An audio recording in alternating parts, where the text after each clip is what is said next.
I bow to all the seekers of truth.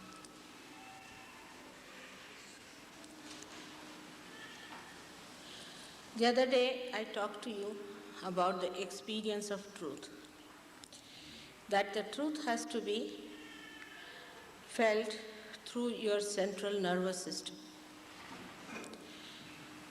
If anything has to happen to your evolution, you have to feel it through your central nervous system. Otherwise, it is just a projection of your mind which falls off. And you are surprised at yourself. Like we call somebody as a friend, a dear friend, and one day we find there's no friendship. Maybe one day the friend may try to murder you, or you may try to murder that person. You just don't understand what happened to that love. Same thing about all our projections. We find it has no basis. It is so superficial. When we realize that all is so superficial, it has no basis, we just get frustrated. And we start thinking, what is all this? We are playing games. Why can't we be sincere? What has happened to us? Why are we so frivolous? Why are we so superficial?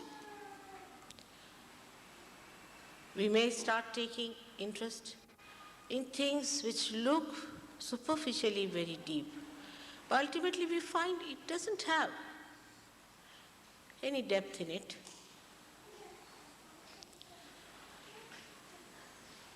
And suddenly, to our horror, we discover that everything seems to be relative in this world. Nothing is absolute. So the experience of the truth has to be absolute.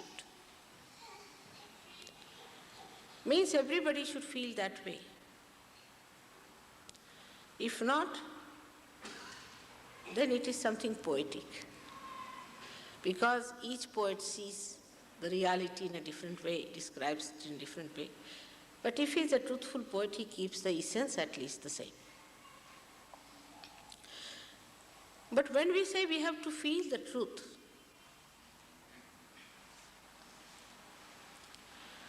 by everyone in an absolute manner,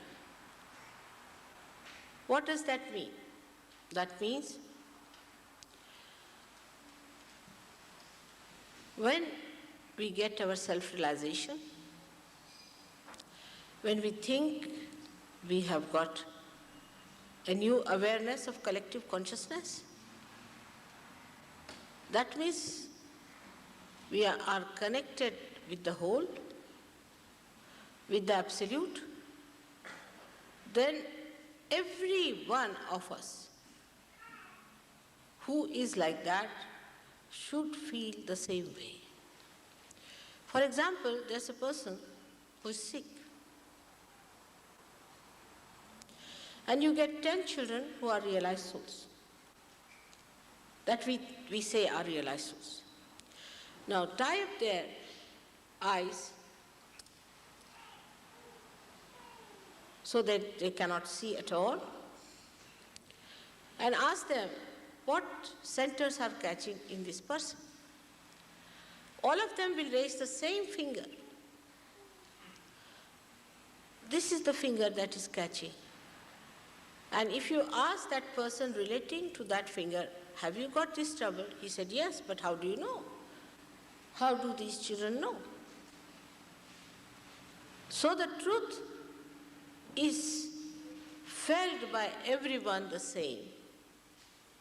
Then it is absolute. If somebody sees a blue color, somebody sees a red color, then it is not the truth. And you'll be amazed when you become self-realized. If you read people who are self-realized, You'll be amazed, they say the same thing in a different way, in a different cup. But they say the same thing. It is very amazing that people who were in India,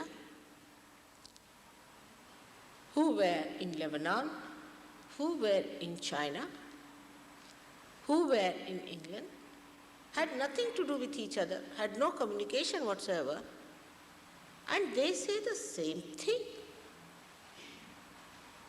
So, down within us, there is something that is absolute, that tells us about absolute.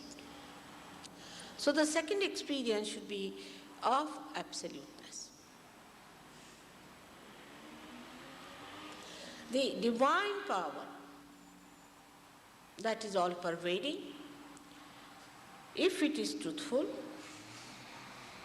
if it is real, then all of us who are feeling that power through this realization should receive the same message and not different messages. This is the second proof of truth. And you put this test to anyone who says that this is self-realization.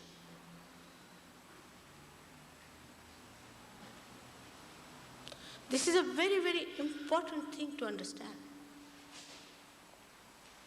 That truth has to be one. It has to be absolute. And if you can establish your rapport with absolute, you cannot have any other information but the truth. So as you ascend in SahajaYoga, you start learning that whatever messages you are getting is the truth. That all these messages that you are receiving, you can yourself perceive them, can feel them. Nobody has to tell you. Even a child can say the same. So you move one step forward into the word called faith, which is the faith of experience. You call, say this, as a skill. How? How do you know it is not artificial? It is real. Because you have the experience of the artificial and the real, and now when you feel it, you can say, with faith, yes, it is real skill. In the same way, reality can be only accepted if you go through the experience of truth and then have faith in it. Human mind is a very wonderful mind. The English word mind doesn't explain much, though, what mind means. But in SahajaYoga, it has been very clearly explained what human mind is. Here, as you see very clearly, that on top of the head where you see a lotus. People say, how can there be a lotus on top of her head, mother? This sounds very poetic and something fantastic. And it's a fantasy. It's symbolic, of course, to express something. Of course, I wish everybody had that lotus blooming. But very few have it. But still they have, no doubt. Now this one, when you see the lotus, before that, if you see the brain, in SahajaYoga, is just shown as a hollow thing. There's nothing like brain shown there. But there are two, blue, here shown blue, deep blue, and the yellow. Somebody should show. John, will you come? Somebody.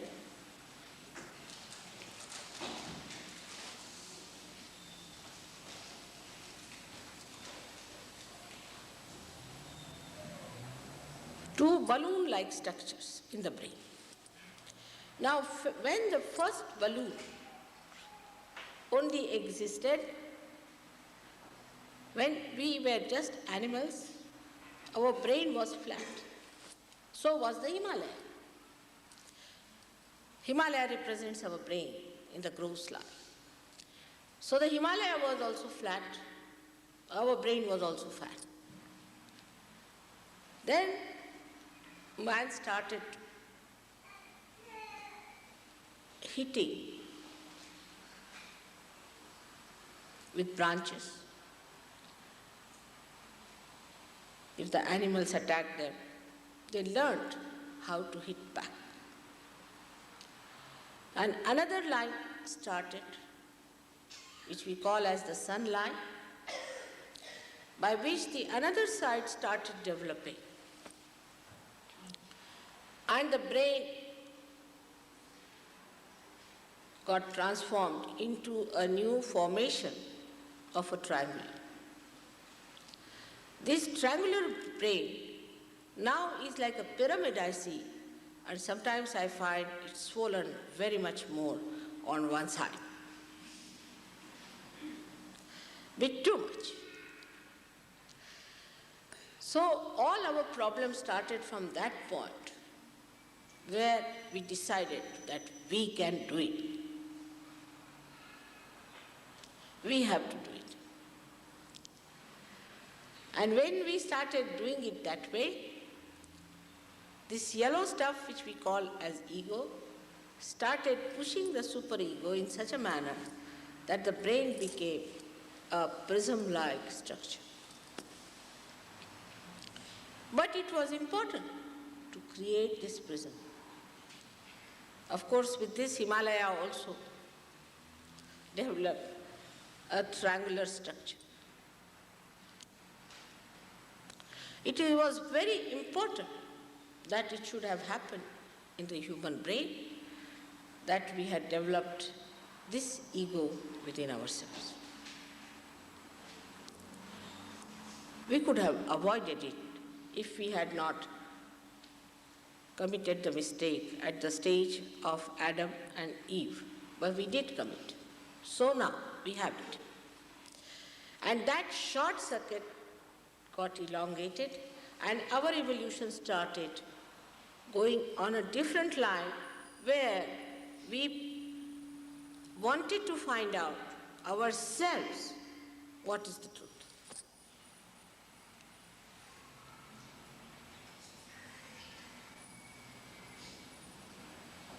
So the journey started. I started moving so fast that we remained in the state of a balloon alone, nothing else but a balloon that existed. So we became nothing but balloon floating superficially. The balance was lost completely. And the whole problem has started with this balloon. That we can put in the effort, we can find the truth, we can discover this. Like one scientist was forced by a king in Dresden and was imprisoned, and he was told that you should try to create gold out of mercury. Poor fellow, he tried his level best, he could not. But in the result, he found out how to make beautiful china. That's exactly what has happened to human beings. In the search of truth, we have discovered everything else but the truth. Because truth you cannot discover. As I told you the other day, it is a state that one has to achieve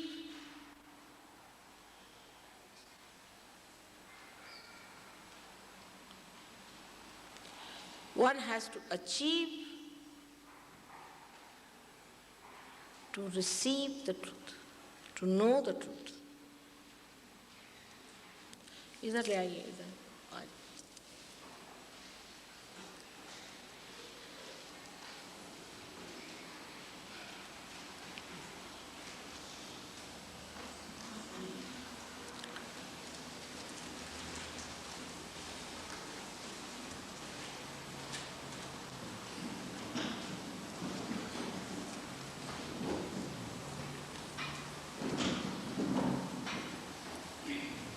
So some people felt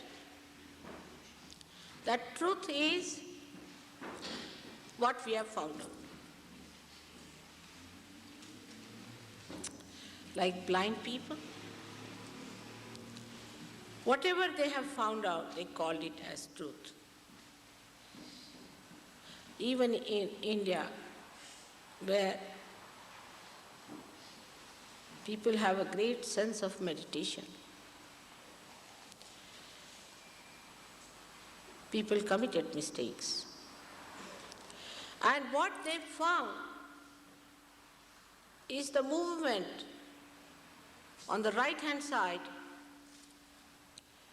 And they said, yes, there is all-pervading power, and that is formless. The left-hand people found, while praying to God,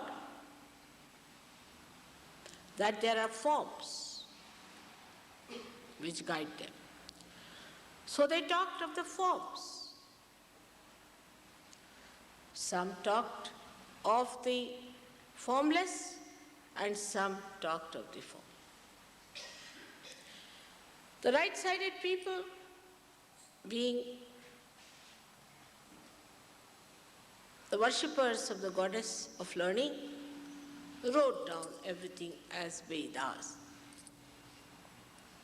But in the very beginning of Vedas, Veda means to know, and to know means to evolve, to become self-realized. It is not, when I talk to you, what you know is the knowledge. It's not. The knowledge is which is expressed, manifested on your central nervous system, the truth. So they wrote down what they found, that we have to first excite or initiate the nature. So they wrote Shrutis, Smrutis, all those things. Now that has become an authentic writing. Big dangers for intellectuals. That too after many, many years of people remembering it by heart. So authentically you might say that the Vedas came only about 800 ADs or something like that. So all that writing, if you go by that, you will be lost into another wild goose chase. And those who read only Vedas can never find that what is supposed to be known in the first chapter or the first verse of Vedas, that by reading this book, if you do not get the knowledge, no use reading the Vedas. But there are books and books and books, libraries and libraries and libraries, all the wild goose chase. Then the another system which followed was the system of fearing the God, then finding out the forms of God, worshipping God as forms. The incarnations came on this earth and people worshipped them, like Christ now, for example. Now there's a challenge for Christ also. Intellectuals will challenge everything because they challenge everything through intellect. The trouble with them is they think they are the wisest. Such wise people cannot find God. It's impossible. You have to be a little humble.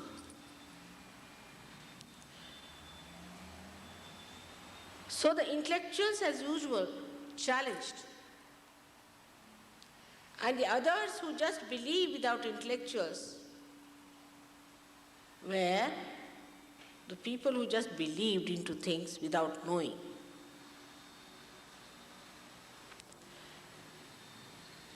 Who had just faith, as our devotional songs are, or our devotions are.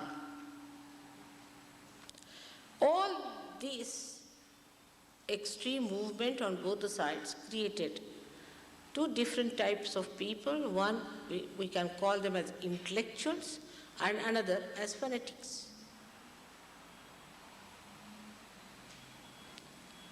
They did not create self-realized people. Because ego makes a person so superficial and so stupid that he cannot grasp. It's beyond him. He's so stupid. He cannot grasp the truth. It's a barrier. It's a projection outside. He is a concave personality. He is a convex personality. His brain is convex. And the other one is so concave, is so conditioned that you cannot talk to him. That's how the quality of seekers came on this earth who are seeking truth. Now, we should also know that God must be worried about His creation.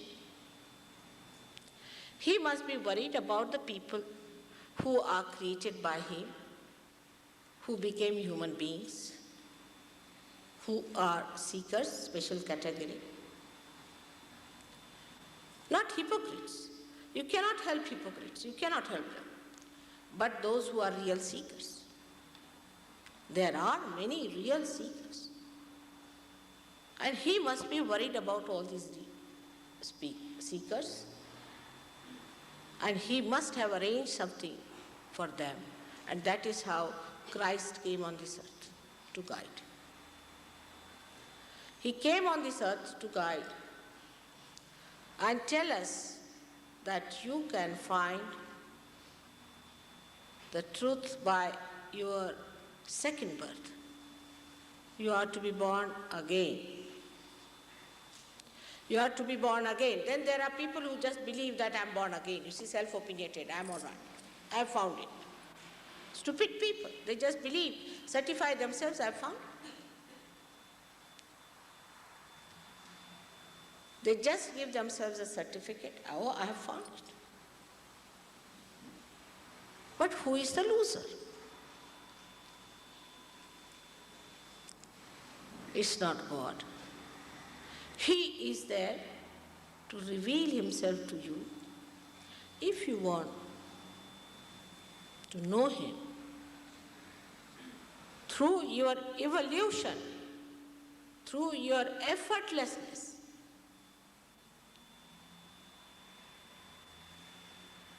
But as you have seen, Patanjali Yoga Shastra was written for the central people, for the real seekers. But people took out of Patanjali also what suited them is the physical exercise. I mean, just imagine.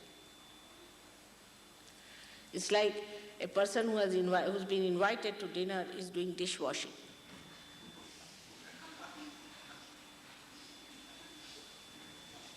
Is that stupid?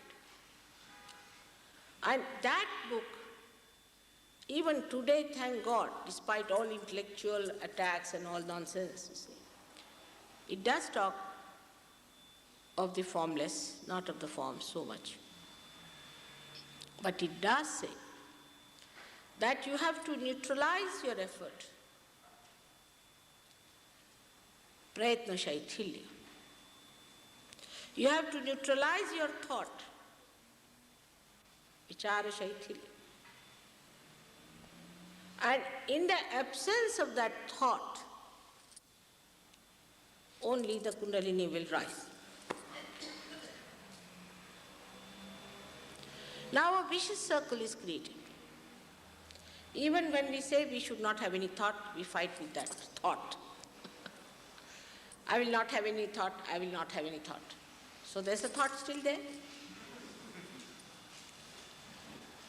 How to get rid of this thought is the problem. How to become nirvichar? Anybody who preaches a lot, talks a lot, is actually creating a thought in the mind of the people. But some may not. But mostly they do. So something has to happen that the thought must stop. And that is what happens in SahajaYoga. But is all done by God Almighty within us, that He has made these beautiful chakras. They are made from different elements, the essence of different elements. And all incarnations of our ascent are placed there to guide those subtle centers. Is already within us. We may not know about them, but they exist within us. And ultimately, the residual, they call it, the residual power, that is Kundalini, it is residual because it has created everything, but it has not manifested itself. Is the pure desire to know the truth, pure desire to know the divine, to become the divine, is still sleeping. When these chakras are in proper shape, she spontaneously rises just like a seed sprouts. You don't have to do anything to reduce your efforts and your thoughts. The thoughts are created and they disappear. Again they come up and disappear. There's a little gap in between, and that gap widens by the ascent of Kundalini, and you become thoughtless without any effort. With effort you cannot. That's the point. This mechanism exists within us. Now, if something happens here, say for example, this is working out, then we go into the mechanism of this and try to find out how this is working out.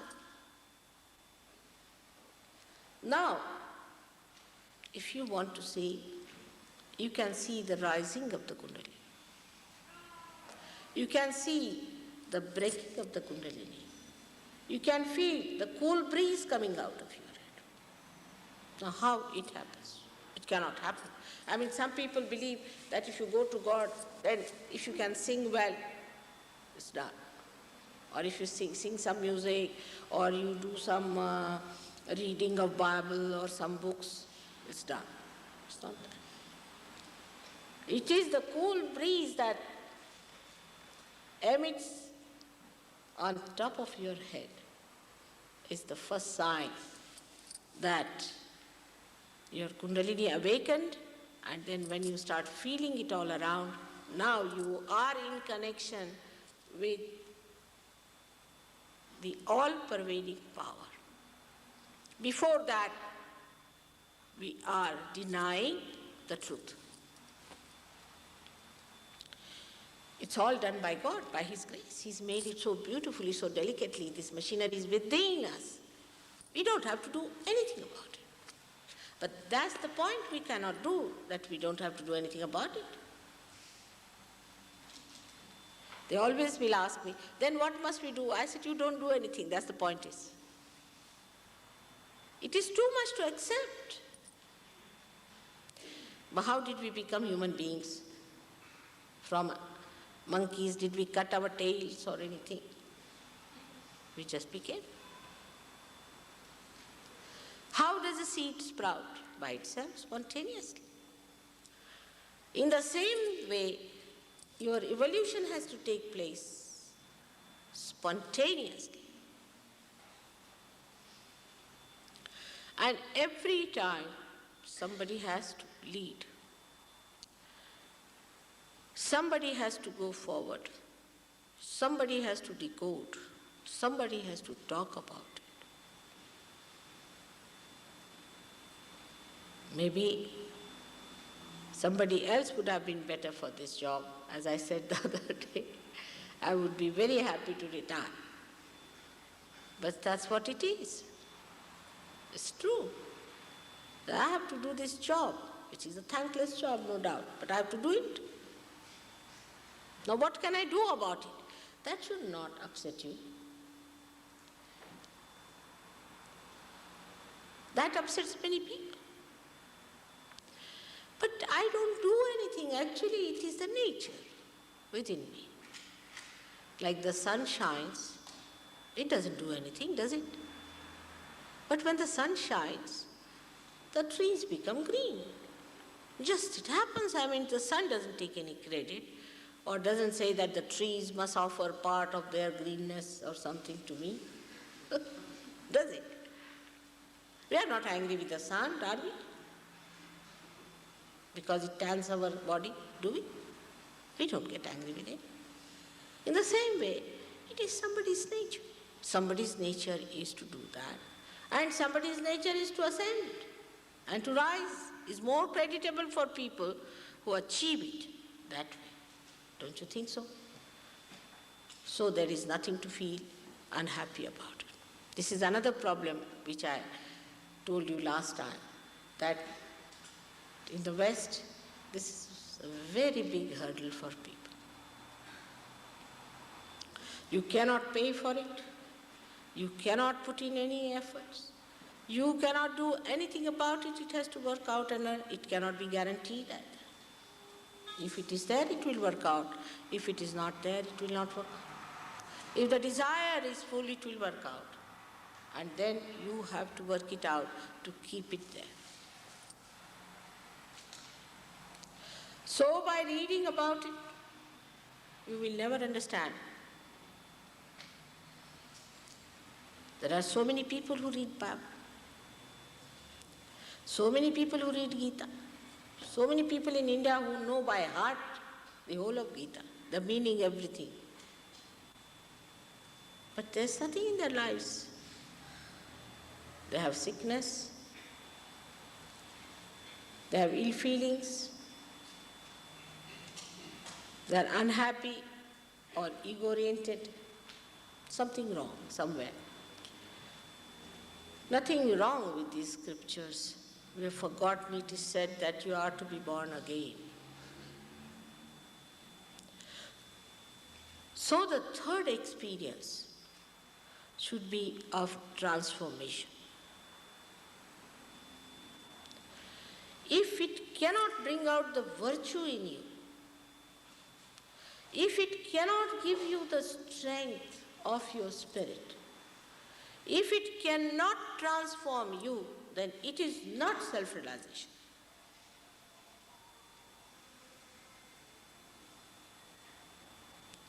But transformation can be taken like this, that people can just change the color of their clothes and think, oh, we are transformed. Now we have taken a sannyasa, you see, we are all detached.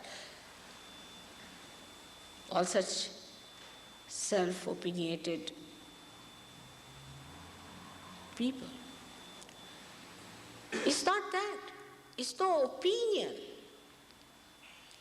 It's to be in that state is important. To be in that state, that's the truth. And that's the truth you should ask for, and nothing else.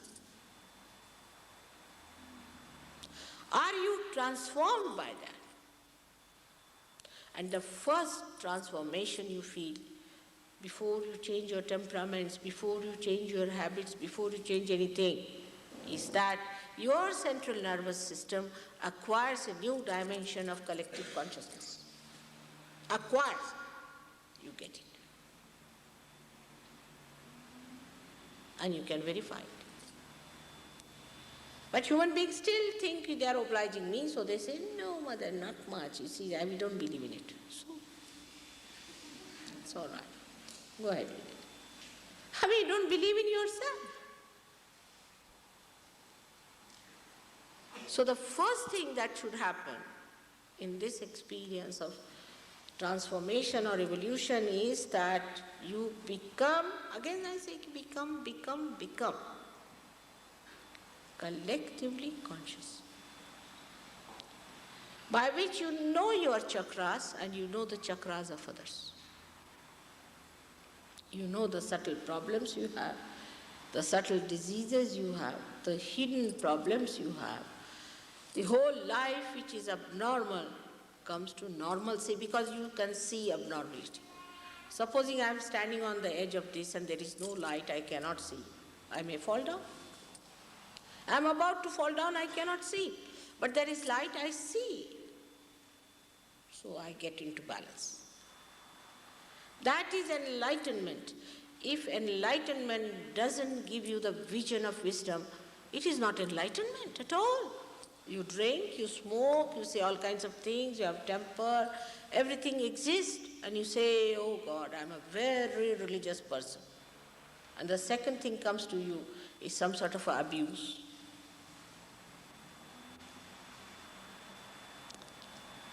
So your virtue must shine, and that's the time is today. According to the Shalivahan calendar, this is a Krita Yuga. It's the yuga when there is the age when there is pratyaksha, means where you can get in contact actually with actuality. That means you actualize it. And that is the time today that has come, called as Krita Yuga. That the all-pervading power is actualized and you feel the manifestation of that power very, very clearly on your central nervous system. Because whatever is evolved in you, you feel it on your central nervous system. So this new breakthrough is to be seen through and not to be just accepted, not to have blind faith, nothing of that kind.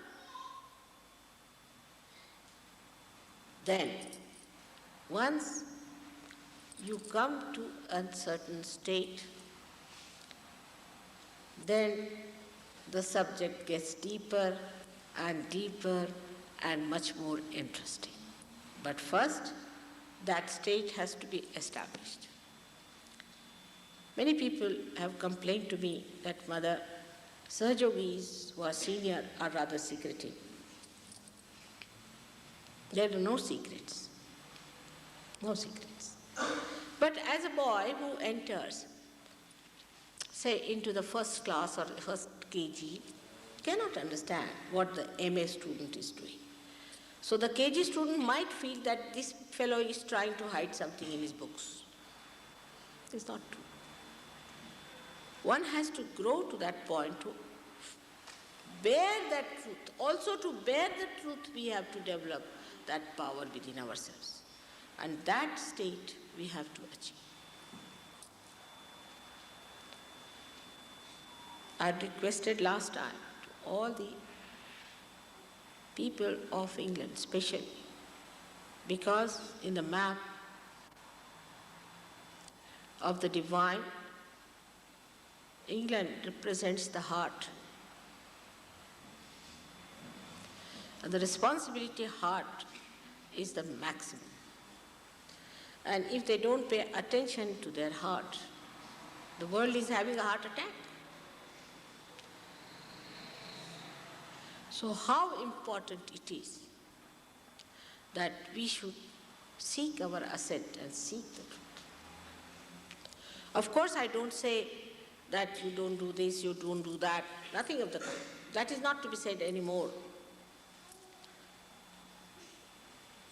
Just first get your realization, then you look after yourself. I don't have to tell you. When you get the light, you yourself will see. And you are not going to put your hand into the crocodile's mouth then, are you? But first you must see the crocodile. Because if I tell you the crocodile in the darkness, you'll say, no, let me try even if it is a crocodile. That's how it works. It's so beautiful. It's a very beautiful thing to achieve. That's what we say is the kingdom of God. That's what we say, that peace that resides within us, that joy that fills the whole world as bliss, the complete auspiciousness of God's being can be ours if we decide to be there. Nobody can force you. No one can.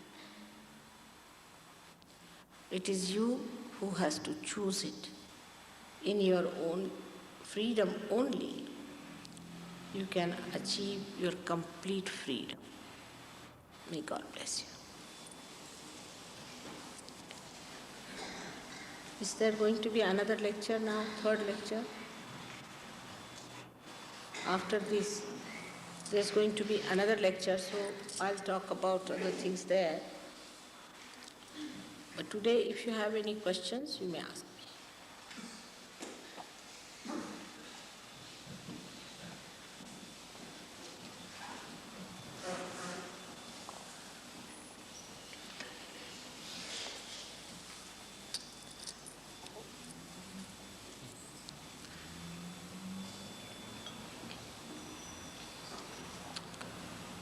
So Yogi should ask some questions. What is that? You are on, yes, please. I've wanted to know for a long time. Is there a thing that is evil? Is there such a thing as evil? And where does it come from? Yeah, there is. Quite a horrible one. Ego is a myth, though. But myth is there. It's a myth. The myth is that we believe that we do something. I always give a very apt simile for this, that some villagers were asked to go by a plane and they were told not to carry too much luggage. So they got into the plane and put the luggage on their heads. They were asked, why are you doing this? They said, we are trying to reduce the weight of the plane. In the same way, our ego works. And this ego exists, though it's a myth, but myth exists. When reality comes, it disappears. Like darkness exists, but when the sun comes, it disappears. It comes to us from the idea that we do something. I can do it. And from their mind, this is mine, identity, I-ness comes. Now what happens that when we start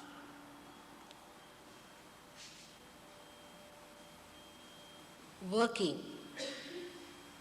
doing anything, see, even garbage cleaning, for example, anything, dishwashing, anything that you think is trivial. We think, oh, what a work I'm doing, sparklingly clean I've done. I mean, anything you do, you feel, oh, what a work I've done. But what do we do?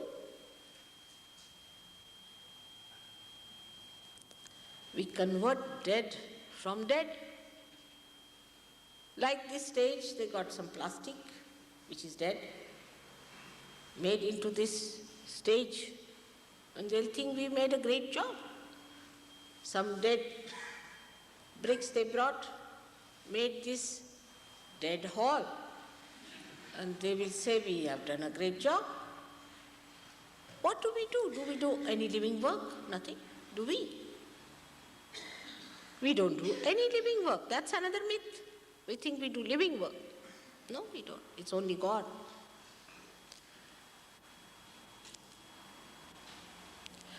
So when we think we are doing something, you must know what we are doing is nothing. We are just transforming dead to dead. As a result, what happens also is very dangerous. Supposing you get some wood because the tree is dead. Tree has to die, otherwise you cannot make a chair. So the tree dies, you make it more dead to make a chair. By making a chair, you sit on the chair. And now you cannot sit on the ground, you become dead with the chair. You cannot sit on the ground, you have to carry the chair all around, it becomes your dominating feature. Anywhere you go, you have to carry a handy chair because you can't sit on the ground. So it gives you something called comfort which really enslaves you.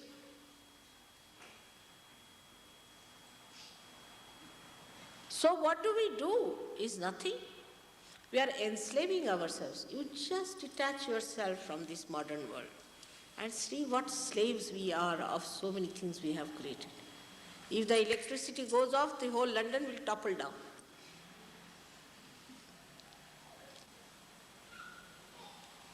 We have become slaves of the matter. Just think of it. Because the dead is sitting on our heads. But this idea, we have done this, we have done that, creates a kind of a balloon in our head, you see here, which is Mr. Ego, which is the color of the bile. Such people have the right side working very hard. The right side produces the bile because it's the sunlight.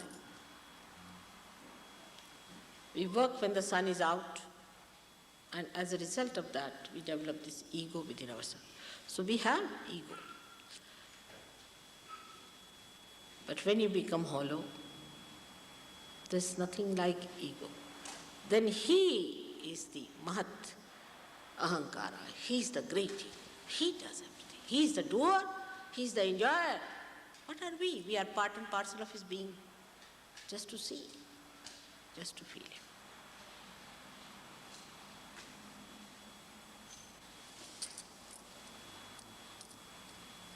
So to think that we do something is wrong, but if you go on saying, no, I don't do anything, then another thing comes in.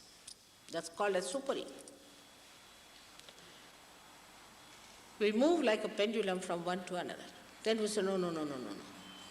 I'm doing wrong. I should not do like this. It is wrong. Better sit at home, become a hippie, smoke some ganja, finish off life. Don't do anything. Do everything that will take you away from work, effortlessness, laziness, lethargy. Because if you do work, you develop ego. So become non-egoistical. But you become super ego. So no escape. So what do you do then? There's a problem. You be in the center. Just wait. Don't overdo anything. Be in the center. Do everything moderation. The Kundalini rises and you become that which is beyond ego and superego. You reach that state. Yeah. That's what you have to become, which is your right, which you should get. For that you have become a human being. Why shouldn't you have it? But for that also is ego. Why should I have? All right, don't have it. The best part of it, ego makes you stupid, really stupid. It really makes you stupid. Best thing is to see an egoistical man and then you feel like laughing because he looks like a buffoon. It can be very dangerous also, like the ego of Hitler. Very destructive. So the egoistical man destroys others and the superego man destroys himself. He's all the time thinking, I'm so bad, I'm no good, I'm good for nothing. Both are just the same in my eyes. Is again the mental projections. You are the spirit. You are neither ego nor superego, but you are the spirit. Any other question? Yes, madam. The gentleman asked if there is such a thing as evil. Evil, of course, there is.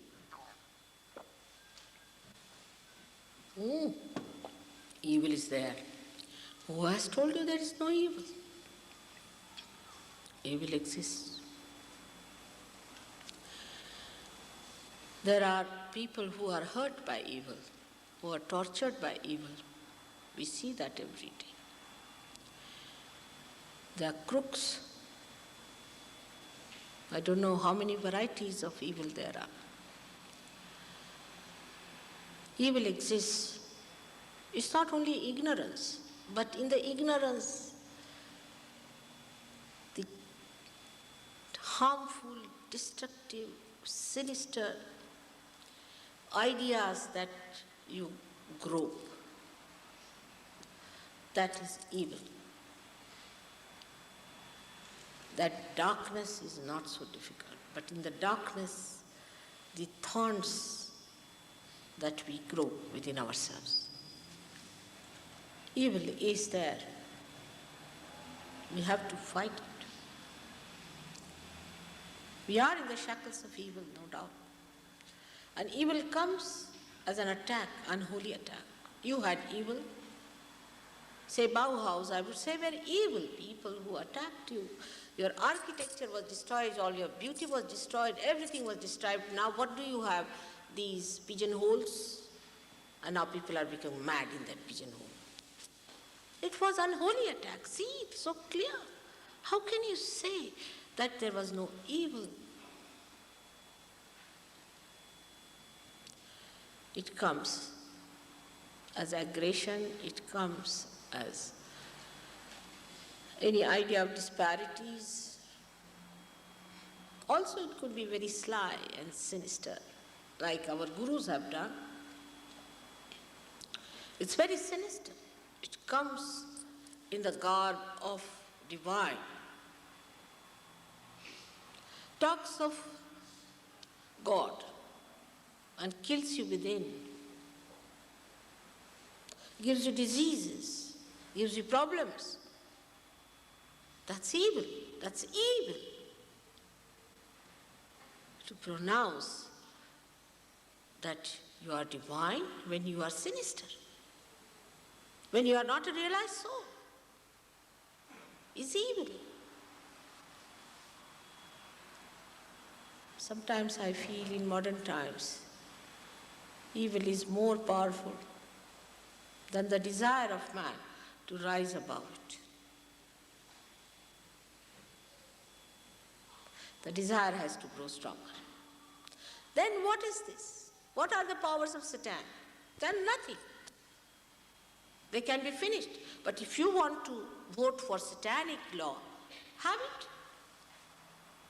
It's your desire, it's your decision. You have to decide now. The time has come, the moment has come for you to decide what you want. It is very painful, but it exists. Those who tell you there is no evil, don't believe those people. They must be the most sinisterly activating people. Take it from me. Those who say like that.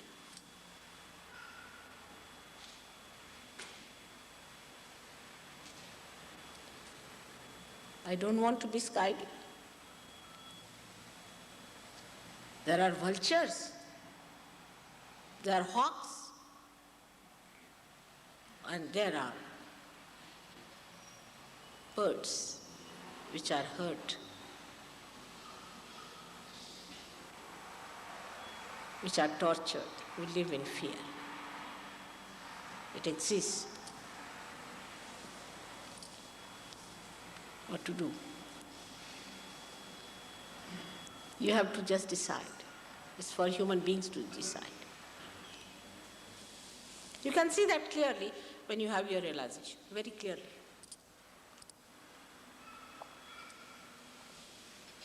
Any question? Yes, sir. There are some schools which teach that you don't have to worry about the lower chakras, you don't have to worry about going through the lower chakras. They teach that the master, you start at the chakra which is just around the eye level, and you only have to take one step. What is your opinion? You see what I'm saying? The proof of the pudding is in the eating of it. Whatever schools they may be, you must see the proof of the pudding. First of all, you must see that what is the result. The people who go to those schools, what happens to them? Those who get here, must be half of them must be already in lunatic asylum. Must be half. Because this is the window of the Agya Chakra. And if this is spoiled, then either you are thrown to the left or to the right, mostly to the left, because they want to dominate you. And you become a slave. I have known people who are even afraid of garlic. If you show them garlic, they shake. This kind. They see the light, this, that. There's nothing to be seen. It is to be. It is to be. Again, know that. It is to be, not to be seen something. If you see something, then it is outside. You see? You have to be the light. You are not to see the light. That's all from outside.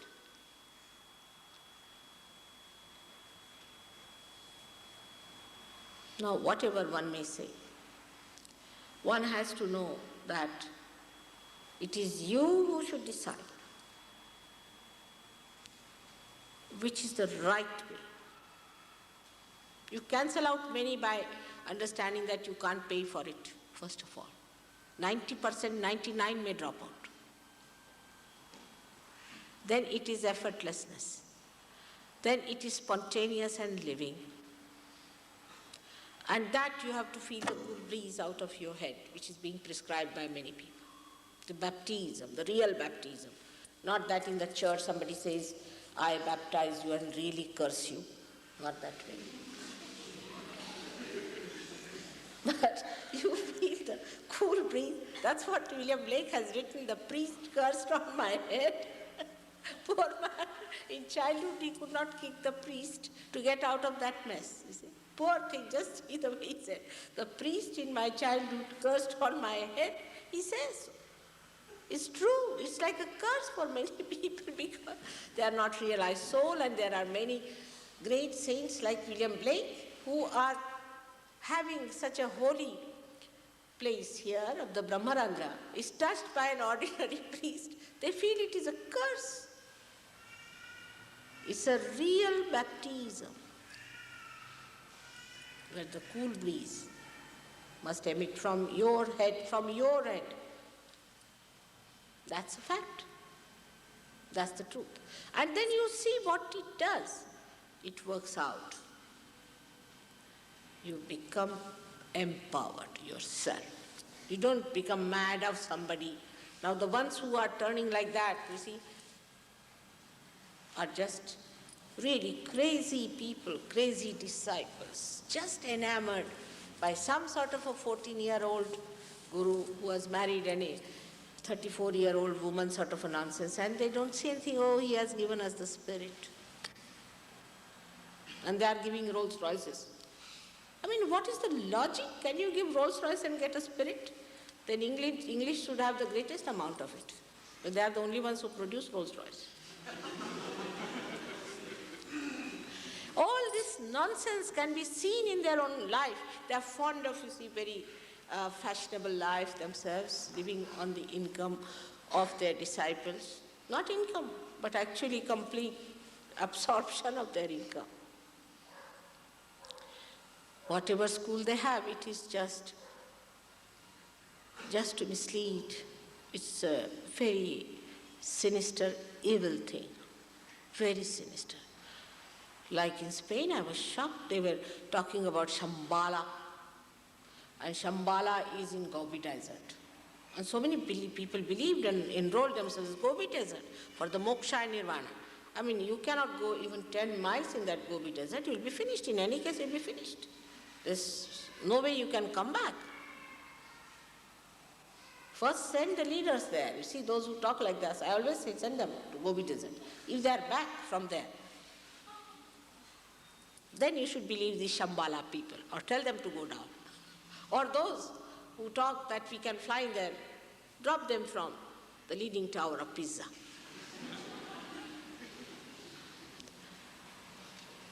You should find out.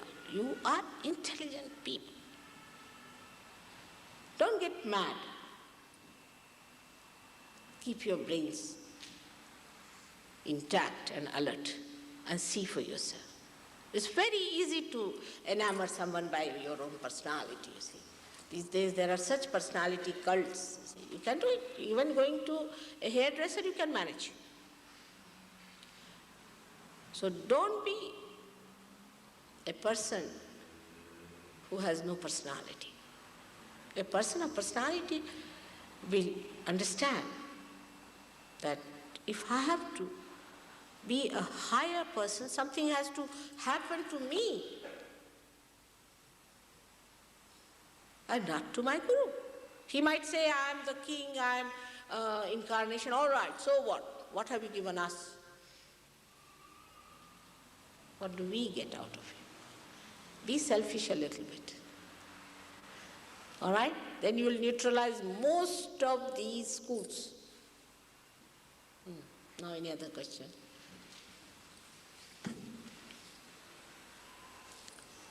Yes, please. Can Kundalini rise too fast? Can Kundalini rise too fast? Yeah. It's a jet. Jet Kundalini in jet age. In a split of a second, it rises. But the path should be all right. You see. If the runaway is not clear cut, cannot help. If the path is all right, just it's a great thing. This mass realization we have seen of thousands of people.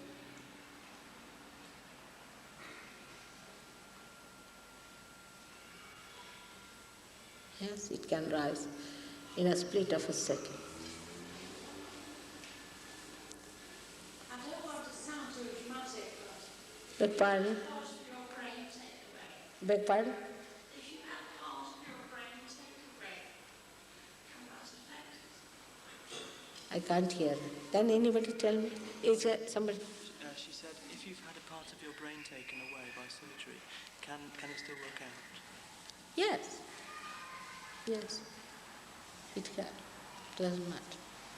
It can. Brain can be regenerated also.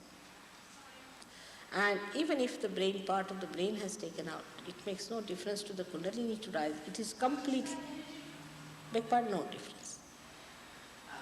No. Makes no difference. It's all right. Makes no difference.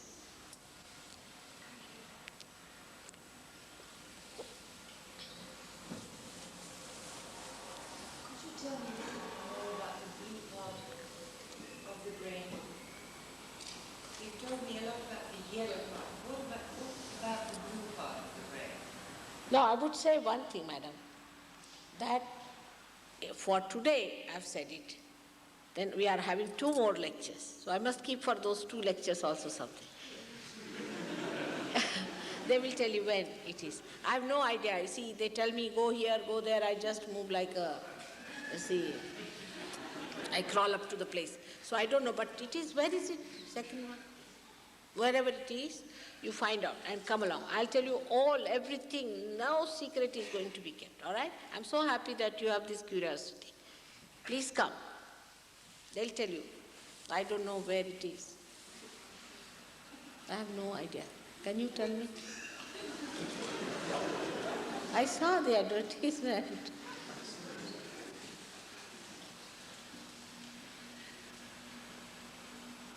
You said that it wasn't so important to read books such as the Gita or whatever, but there must be some importance in texts, religious texts like that.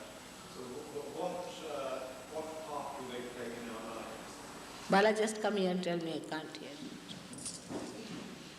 I'm sorry, you see, my ears are very funny. They listen something and they don't listen something.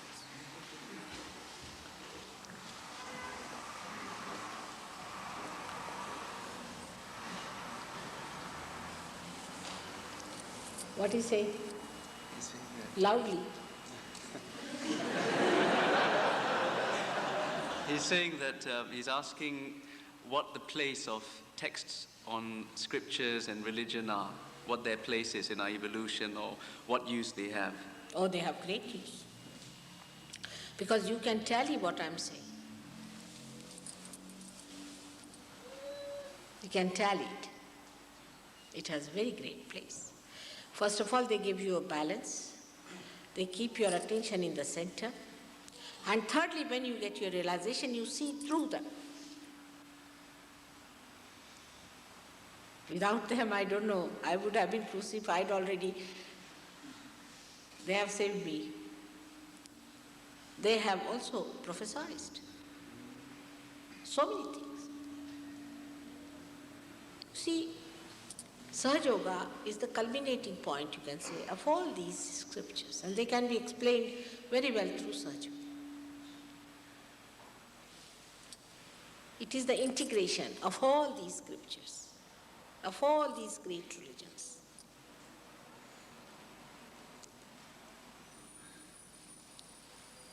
All right? Is there any more question?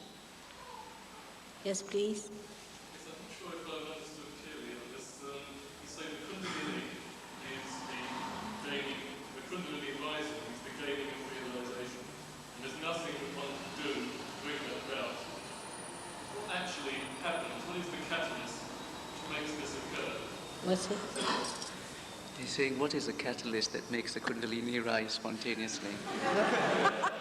It's an embarrassing question. That you should find out. I leave it to you. All right? I should leave something to you also to find out. That's rather embarrassing to answer. I've learned to be cautious in lifetime. I don't want to get crucified. You better find out yourself. It will be a better idea, isn't it?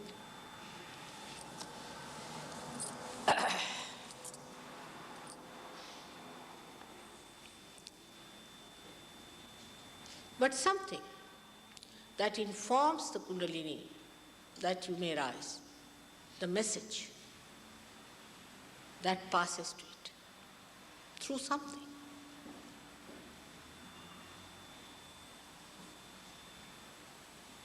What is the catalyst for sprouting the seed?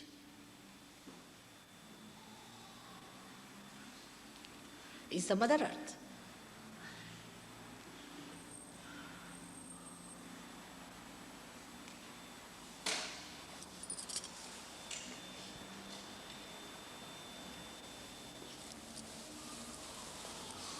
Yes, we come to such questions, I agree with you, but you better find out. It's very easy to find out. When you get your realization, you can ask the question just as you ask to a computer, and you will get your answer as vibrations.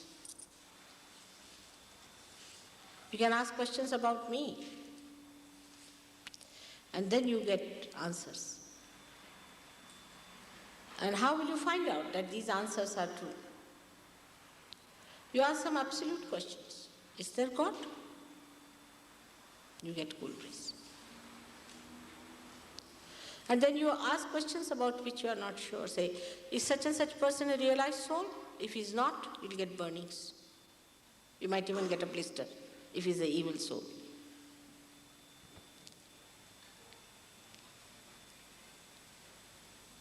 That's how the absolute answers. And it's better to depend on the answers you get than to get all the answers from me.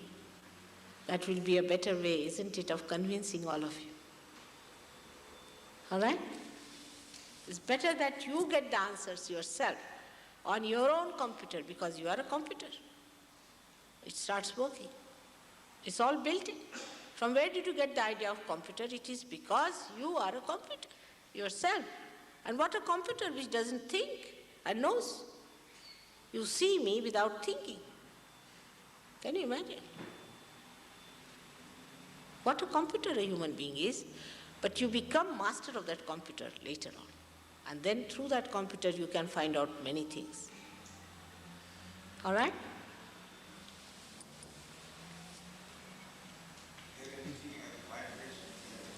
The vibrations here. Do we receive any vibrations Yes, you can. You can. Chaitanya. Yes, you do. You do see.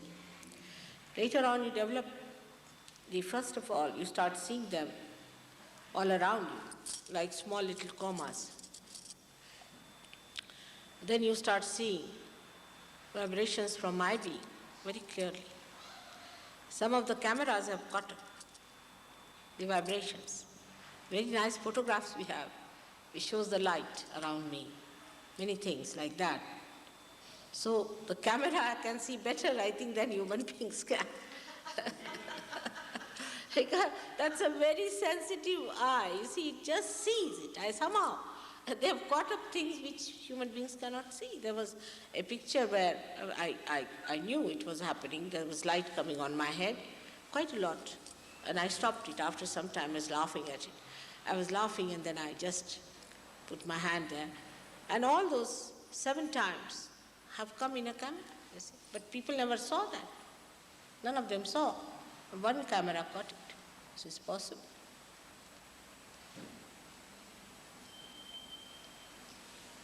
Vibrations पण दिसतात असे ओम लिहिलेले एका पूजेमध्ये आहेत.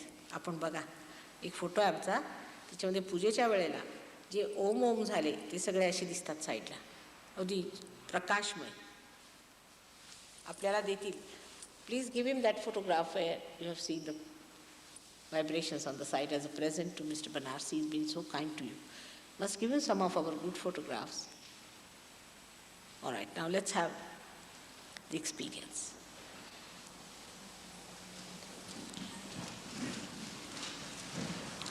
Those who have come for the first time, I would request you should come in forward, and those who are SahajaYogis should go back so that you give chance for others to come forward. Please come forward because it's better. Please come. There's a SahajaYogis should go back. All the SahajaYogis please move back and let them come. And all the SahajaYogis should give bandhans before we start, when they are seated down. It's all right, in the second line is all right. First and second line is all right. Third line is all right.